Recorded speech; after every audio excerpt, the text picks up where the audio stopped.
안녕하세요. 오늘은 소그룹 꿈과 제40과 복음에 나타난 하나님의 의에 대해서 함께 나누어 보도록 하겠습니다. 오늘 함께 나누실 하나님의 말씀은 로마서 1장 1절에서 17절까지 말씀입니다.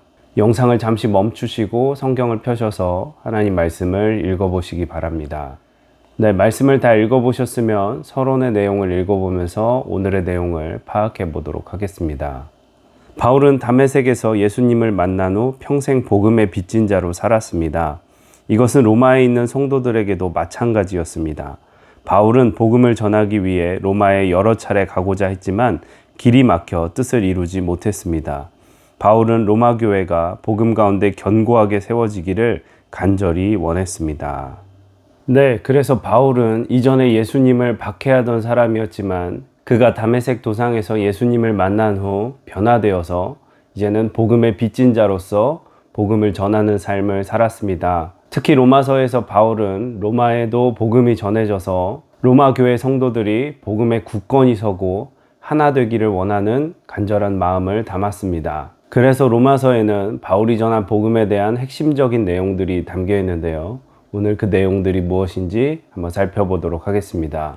그러면 본론을 읽어보면서 바울이 전한 복음의 핵심이 무엇인지 한번 살펴보겠습니다. 바울이 보여준 복음의 핵심은 무엇입니까? 첫째, 복음은 예수 그리스도이십니다. 스스로 예수 그리스도의 종이라고 밝힌 바울은 자신은 복음을 전하는 사명자로 세워졌다고 고백했습니다. 복음이신 예수 그리스도는 선지자들을 통해 미리 약속된 분으로 인간의 몸을 입고 다윗의 후손으로 태어나셨습니다. 세상에 오신 예수님은 죽은 자 가운데서 부활하심으로 능력을 나타내시어 하나님의 아들로 확정되셨습니다. 부활하신 예수님을 만난 바울은 그리스도가 참 사람이며 참 하나님이심을 확신했습니다. 그래서 누구보다 큰 열정을 가지고 복음을 전하고자 했습니다. 우리도 복음이신 예수 그리스도에 대한 확신이 있어야 합니다. 그럴 때 복음을 위해 나를 부르신 주의 뜻을 깨달을 수 있습니다. 네, 그래서 복음은 영어로 굿뉴스, 복된 소식, 기쁜 소식이라는 뜻인데요. 우리 사람에게 있어서 기쁜 소식이란 성공하는 것일 수도 있고 부자가 되는 것일 수도 있고 건강한 것일 수도 있겠습니다. 그러나 오늘 바울이 전한 이 성경에 나타난 복음은 오직 죄인을 은혜로 말미암아 믿음으로 값없이 구원하시는 하나님의 선물이라는 것을 기억하셔야 됩니다. 그리고 그 선물은 오직 예수 그리스도를 통하여서 우리에게 주어졌다라는 사실을 바울은 설명하고 있습니다. 그렇기 때문에 우리에게는 다른 복음은 없습니다. 오직 예수 그리스도만이 우리에게 참 복음의 능력이시며 나를 위해 죽으셨다 부활하신 그 예수님을 믿고 확신할 때에 복음의 능력이 우리에게 있음을 기억하시기를 부탁드립니다. 네, 그러면 계속해서 두 번째 문단도 읽어보겠습니다. 둘째, 복음은 전파되어야 합니다. 바울은 로마 교회 성도들의 믿음이 세상에 알려진 것에 하나님께 감사했습니다. 바울은 로마 교회 성도들을 위해 쉬지 않고 기도했습니다. 로마 교회에 가려는 계획을 자주 세웠지만 그때마다 사정이 생겨 갈 수 없었습니다.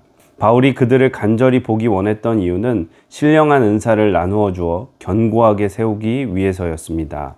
모든 사람에게 빚진 자였던 바울은 로마에서도 복음을 전할 수 있기를 원했습니다. 복음을 향한 바울의 간절함은 그 누구도 막을 수 없었습니다. 한 영혼을 사랑하면 그 영혼을 위해 기도하게 되고 결국에는 예수님을 전하게 됩니다. 구원의 은혜를 먼저 받은 우리에게는 불신자의 영혼 구원을 위해 간절히 기도해야 할 사명이 있습니다. 네, 그래서 예수님을 만나 복음이 무엇인지를 깨달았던 바울은 로마 교회에도 복음을 전하기 위해 애썼습니다. 아니, 바울은 이전부터 전 세계의 모든 사람들에게 복음을 전하는 것이 그의 사명임을 깨달았습니다. 또한 바울은 궁극적으로 로마의 교회가 성경에서 서번화로 일컫는 스페인에도 복음을 전하는 어떤 선교의 기지 역할을 하기를 기대했던 것을 우리가 알 수 있습니다. 복음은 우리에게 참으로 기쁜 소식이고 능력의 말씀입니다.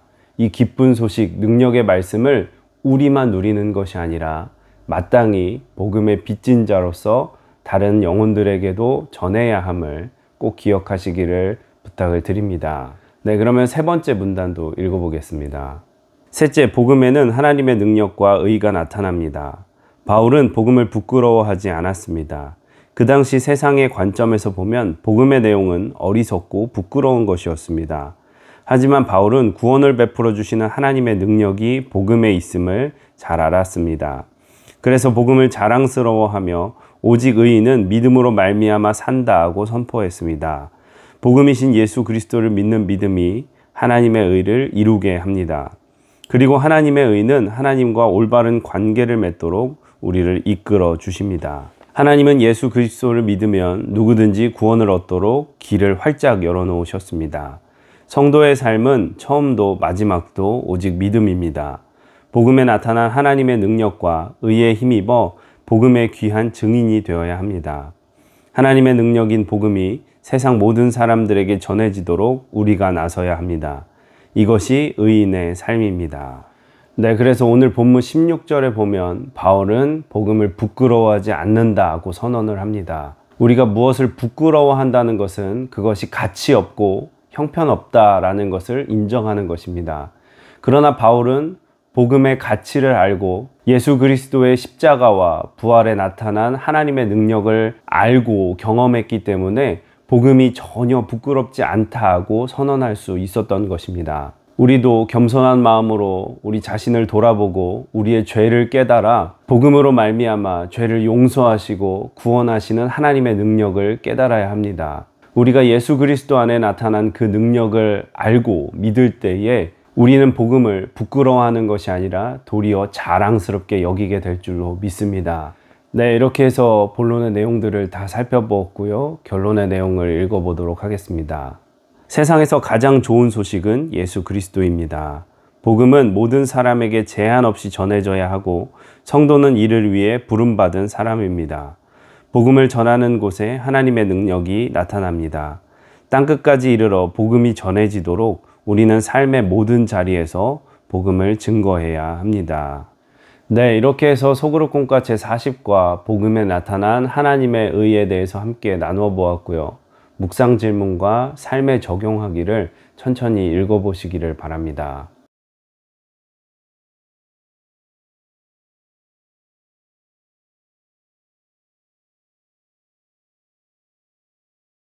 네, 묵상 질문과 삶에 적용하기를 다 읽어보셨으면 오늘 하나님께서 주신 마음을 붙잡고 기도하시고 또 교회에 여러 중보 기도를 하신 후에 마치시면 되겠습니다. 수고 많으셨습니다. 감사합니다.